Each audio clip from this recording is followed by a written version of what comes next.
Bonjour et bienvenue dans cette nouvelle vidéo dans laquelle je vais vous expliquer comment savoir si un cours est en tendance haussière ou en tendance baissière de manière simple.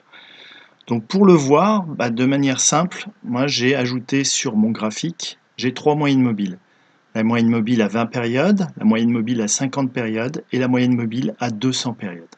Et en fait, pour savoir si un cours est en tendance haussière, baissière ou si on est neutre, eh ben, en fait, il va suffire de suivre le sens de la moyenne mobile. Donc, si les moyennes mobiles sont montantes, c'est qu'on est en tendance haussière. Si en plus le cours est au-dessus des moyennes mobiles, c'est qu'on va continuer à l'être.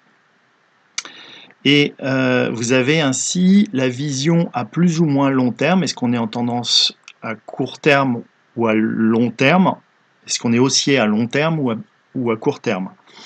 Donc ici, vous voyez que la moyenne mobile à 200 périodes, elle descend. Donc là, on est plutôt en tendance baissière. Et on a ici les moyennes mobiles qui sont en train de se redresser. On a la moyenne mobile à 20 périodes qui est en train de remonter. On a la moyenne mobile à 50 périodes qui est en train de remonter.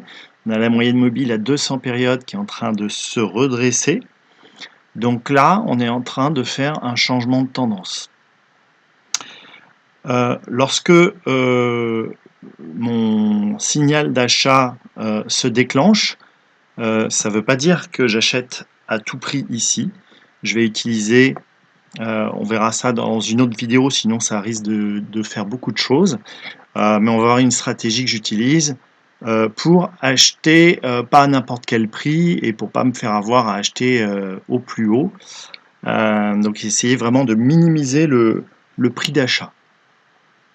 Donc si je prends cette action Vivendi, vous voyez là à partir du moment où on a les deux moyennes mobiles qui commencent à monter, on a le cours qui est remonté au-dessus de la moyenne mobile à 200 périodes.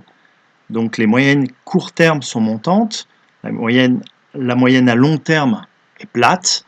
Donc là on est en train d'installer dans une tendance haussière.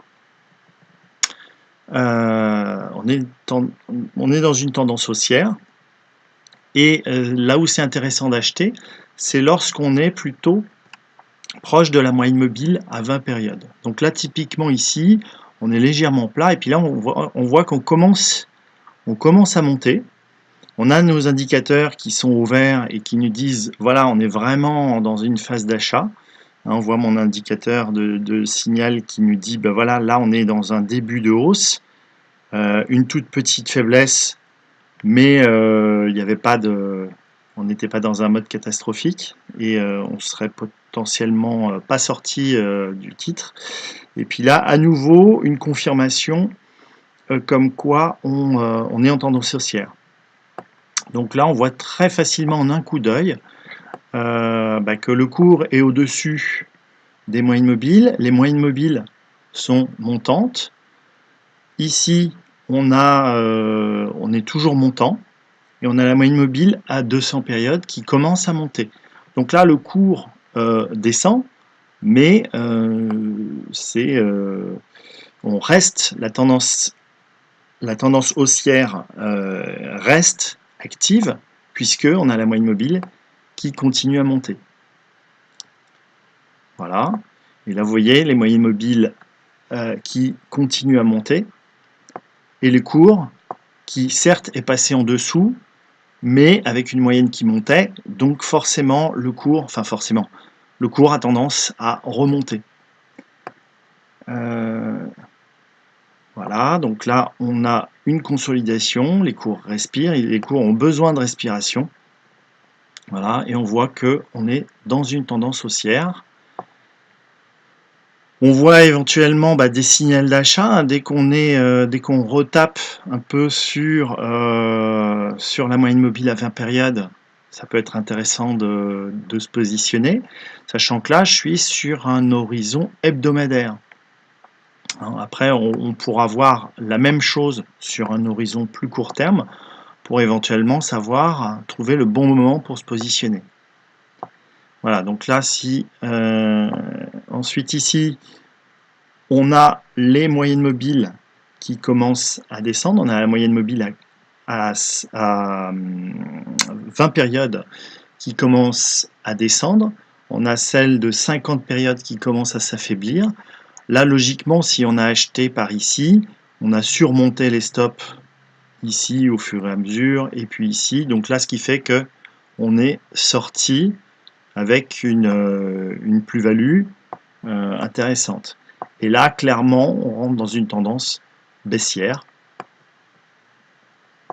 Voilà, et ici, les cours sont en dessous des moyennes mobiles. Et les moyennes mobiles sont descendantes. Alors les moyennes mobiles sont descendantes, mais on a toujours la moyenne mobile à long terme qui est montante, et les cours qui sont au-dessus. Donc ce qui explique que là, ça ne veut pas dire que c'est un crack, on n'est pas sur un crack.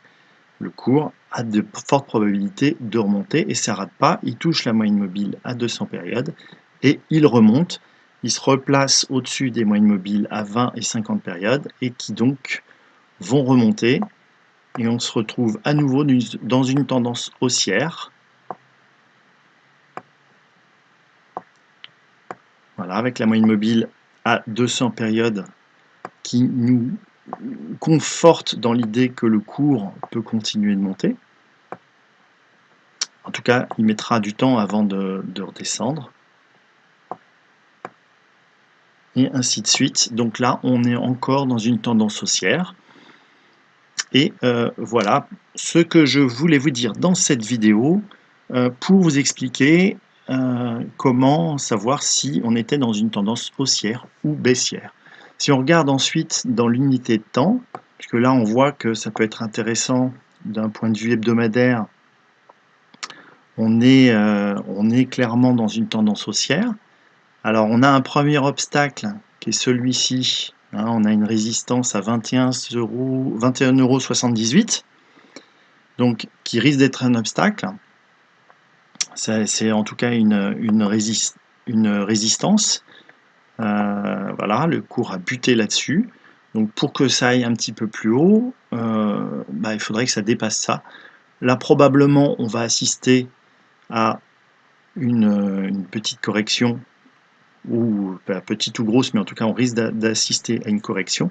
Donc ce qui peut être intéressant, c'est de regarder au niveau journalier ce que ça va nous donner.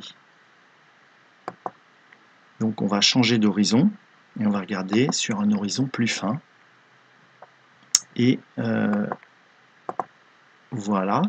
Donc là, sur un horizon plus fin, à la journée, on aurait pu également voir que là, on avait un signal d'achat.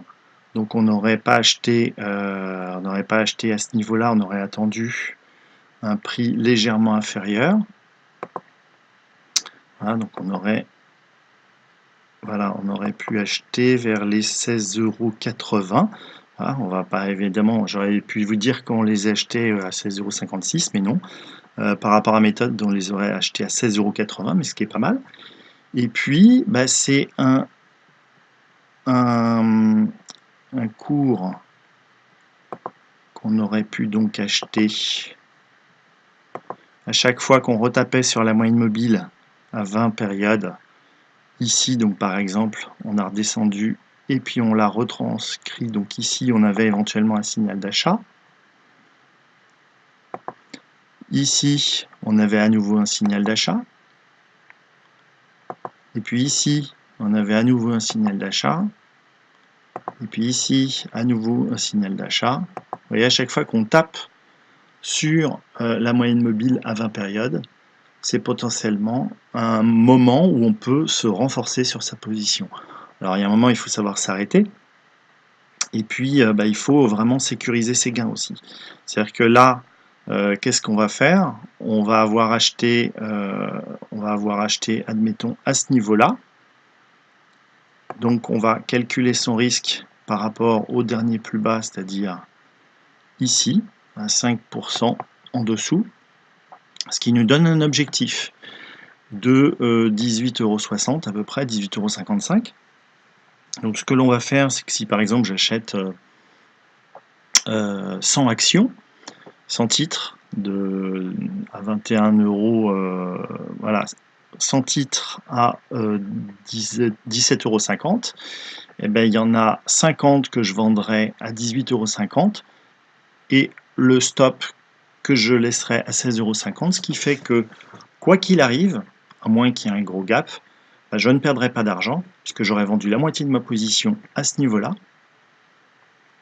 Et l'autre, bah, je vais la laisser, je la laisserai courir et je remonterai mes stops au fur et à mesure à chaque fois que j'ai un nouveau plus bas.